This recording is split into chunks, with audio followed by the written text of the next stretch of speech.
காத்திருந்து காத்திருந்து காலங்கள் போகுதம்மா அப்படி தாங்க இப்போ விஜய் ஃபேன்ஸ் எல்லாமே பாடிட்டு இருக்காங்க. காரணம் என்ன அப்படின்னா, விஜய் அவர்களோட ஜனநாயகன் திரைப்படம் அப்படிங்கிறது எலெக்ஷன் முடிஞ்சோடனே ரிலீஸ் ஆயிரும் அந்த மணிக்கு வந்து தான் ஃபேன்ஸ் எல்லாமே எக்ஸ்பெக்ட் பண்ணியிருந்தாங்க. ஆனால் எலெக்ஷன் முடிஞ்ச பிறகும் ரிலீஸிங்கான எந்த விதமான ஒரு பாசிட்டிவான அப்டேட்டும் அந்த டீமுக்கு வந்து தான் கிடைக்காம இருக்குது. ஸோ அதனால் விஜய் ஃபேன்ஸ் எல்லாமே ரொம்பவுமே சோகமாக இருக்கிற இந்த ஒரு தருணத்தில் ரிலீஸிங் டேட் பற்றின ஒரு பாசிட்டிவான அப்டேட் நமக்கு வந்து பார்த்தீங்கன்னா கிடச்சிருக்குது. அதை பற்றியும் அதே மணிக்கு இந்த ஒரு ஜனநாயகன் திரைப்படத்தை யார் லீக் பண்ணால் அதை பற்றியும் ஒரு தகவல் வந்து கிடச்சிருக்கு. இந்த இரண்டை பற்றி தான் பார்க்க வரோம். ஸோ அதெல்லாம் பார்க்குறபடி சேனலை புதுசாக பார்த்தா லைக் பண்ணிட்டு சப்ஸ்கிரைப் பண்ணிட்டு தான் பாருங்கள். ஸோ ஜனநாயகன் திரைப்படத்துக்கான சென்சார் சர்டிஃபிகேட் அப்படிங்கிறது தேர்தல் முடித்த அடுத்த நாள், அதாவது ஏப்ரல் 24 சென்சார் டீம் கொடுக்குறதா தான் ஒரு பிளானில் இருந்தது. பட் ஆனால் சென்சார் டீம் அதுக்கப்புறம் தான் கொடுக்கல. ஸோ நாங்கள் வந்து இன்னும் வந்து செக் பண்ணுறோம், செக் பண்ணிட்டு வர மண்டே நாங்கள் வந்து சொல்கிறோம் அந்த மாதிரி சொல்லிட்டாங்க.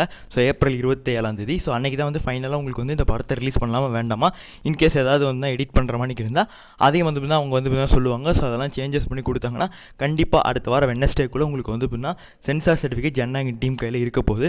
ஸோ இதுதான் இப்போ வந்து பார்த்தீங்கன்னா ஒரு பாசிட்டிவ் அப்டேட் நமக்கு கிடச்சது. ஸோ இதனால் நமக்கு என்ன தெரிய வருது அப்படின்னா, மே மந்த் கண்டிப்பாக இந்த ஒரு படத்தை வந்து ரிலீஸ் பண்ண போகிறாங்கன்னு. ஸோ இதுலேயும் ஒரு சின்ன சிக்கல் வருது. ஏன்னா மே 4 எலெக்ஷன் ரிசல்ட் வரப்போகுது. நம்ம ஏன் படத்தை வந்து எலெக்ஷன் ரிசல்ட்டுக்கு அப்புறமே வந்துட்டு விடலாமே, எதுக்கு எலெக்ஷனோட விட்டுக்கிட்டு இருந்தால் அது வந்துட்டு பார்த்தீங்கன்னா தேவையில்லாமல் கலவரத்தை தான் ஏற்படுத்தும் அந்த மணிக்கு வந்து சொல்ல வாய்ப்பு இருக்குது. ஸோ ஆனால் நமக்கு கிடைக்கிற தகவல் படி மே 7 இல்லை மே 8 கிட்டக்க உங்களுக்கு வந்து படத்தை வந்து ரிலீஸ் பண்ணுவாங்க. ஏன்னா அப்போ தான் வந்து எந்த ஒரு பெரிய படமும் வரல. இங்கிட்ட ஏப்ரல் 30 கரா வருது, அதே மணிக்கு அங்கே மே 14 அன்றைக்கி கருப்பு வருது. ஸோ அந்த ஒரு வாரம் பீரியட் வந்து எப்படின்னா எல்லோரும் போய் என்ஜாய் பண்ணிட்டுமே அந்த மணிக்கு வந்து பிளான் பண்ணுறாங்க அந்த மணிக்கு வந்து சொல்லப்படுது. ஆனால் இந்த நியூஸஸ்லாம் கேட்கும்போது எனக்கு ரொம்ப சிரிப்பாக இருக்குது. ஏன்டா இப்படி பண்ணுறீங்க டே, படத்தை எல்லோரும் பார்த்து முடிச்சிட்டானுங்கடா. எல்லாருமே சென்சாரே எல்லாம் பார்த்து முடிச்சிட்டானுங்க. இதுக்கப்புறம் நீங்கள் என்னடா பண்ணணும், விட்டு தொலைங்கடா, பார்த்துட்றோண்ணா நாங்கள் திருப்பி தேட்டரில் போய் அந்த மணிக்கு தான் இப்போ வந்து நிறைய பேர் கதறிட்டு இருக்காங்க. ஸோ வெயிட் பண்ணி தான் பார்க்கணும் என்ன பண்ண போகிறாங்க அப்படின்னு. ஸோ எனக்கு தெரிஞ்ச தகவல் படி மே 7 இல்லை மே 8. ஸோ இப்போ இந்த ஒரு படத்தை யார் லீக் பண்ணால் அந்த மணிக்கு ஒரு தகவல் வந்து கிடைக்கும்போது எடிட்டிங் டீம் வழியாக தான் வந்து லீக் ஆகிருக்கு. பிரதீப் அவர் தான் இந்த ஒரு படத்தை வந்து எடிட் பண்ணுறாரு. ஸோ அவர் வந்துட்டு ஒரு ஃப்ரீலான்ஸ் எடிட்டரை வந்து உள்ளே வந்து கொண்டு வந்திருக்காரு. அவர் மூலியமாக தான் லீக் ஆகிருக்கு அந்த மாதிரி சொல்கிறாங்க. அந்த ஃப்ரீலான்ஸ் எடிட்டர் வந்து ஒரு ஆளை சொல்கிறாரு, உமாங்கிற ஒருத்தர் தான் வந்து உமாசங்கருங்கிறவர்கிட்ட தான் வந்து கொடுத்தேன் அப்படிங்கிறாரு.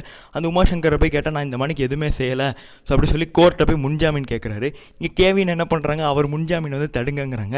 இந்த மணிக்கு ஏதோ விளாண்டுக்கிட்டு இருக்கானுங்க, என்ன நடக்குதுன்னே வந்துட்டு புரியல. எனக்கு தெரிஞ்சு இதுக்கான ஒரு கடைசியான ஒரு முடிவு தீர்வே நமக்கு வந்து கிடைக்காது. ஸோ இவன் அப்படியே விளாண்டுக்கிட்டே இருப்பாங்க. பட் யாருங்கிறத கண்டுபிடிக்க மாட்டாங்க. கடைசியில் படம் ரிலீஸ் ஆயிரும், இது அப்படியே அமுங்கி போயிடும். நம்ம தமிழ்நாட்டோட முதலமைச்சர் ஜெயலலிதா அம்மா இறந்ததையே யாரு கொன்னான்னு இன்ன வரைக்கும் கண்டுபிடிக்காத அரசு தான் நம்ம அரசு.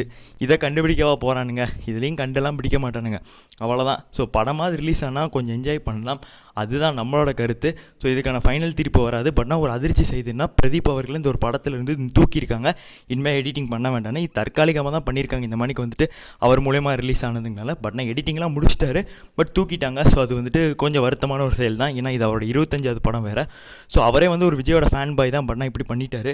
ஸோ விஜய்க்கு இப்போ நிறைய அரசியல் எதிரிகள் வேறு இருப்பாங்க. ஸோ இந்த மாதிரி டைமில் இப்படி பண்ணது அவருக்கு வருத்தமாக இருக்கும். பட்னா அவர் வாண்டடாக பண்ணாரான்னு சொல்லி தெரியல. ஸோ பொறுத்திருந்து பார்ப்போம் இதுக்கப்புறம் என்ன நடக்க போகுதுன்னு. ஸோ இதை பற்றி உங்களோட ஒப்பீனியன் என்னங்கிறத கமெண்ட்ஸில் பதிவு பண்ணிடுங்க. நன்றி, வணக்கம்.